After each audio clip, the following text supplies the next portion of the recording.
terkait selama bulan suci Ramadan, Masjid Agung Palembang memiliki program yang bertajuk Cawisan, di mana setelah menjalankan sholat fardu dilanjutkan ceramah keagamaan yang berdurasi kurang lebih 1 jam.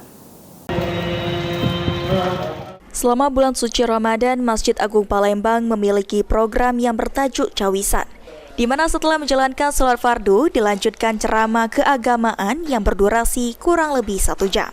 Sekretaris Yayasan Masjid Agung Palembang, Kemas Iqbal Hasan Zainal mengatakan, program Cawisan sendiri bertujuan untuk meningkatkan keimanan di tengah pelaksanaan ibadah puasa. Selama Cawisan berlangsung, pasca Ustadz memaparkan kultumnya, dilanjutkan sesi tanya-jawab antar jemaah dan Ustadz. Masjid Agung itu seperti tahun-tahun kemarin, itu selalu mengadakan Cawisan.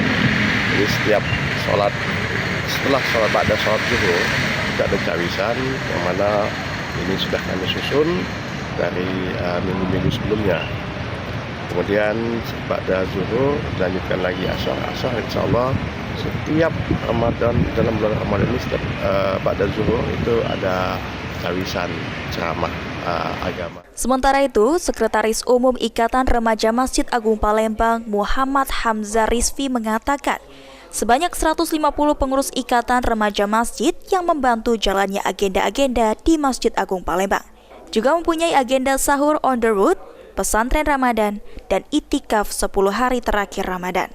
Kegiatan Irma selama bulan Ramadan ini ya cukup banyak juga ya. Selain membantu kegiatan di Masjid Agung sendiri, kami juga mempunyai beberapa agenda selama bulan Ramadan ini.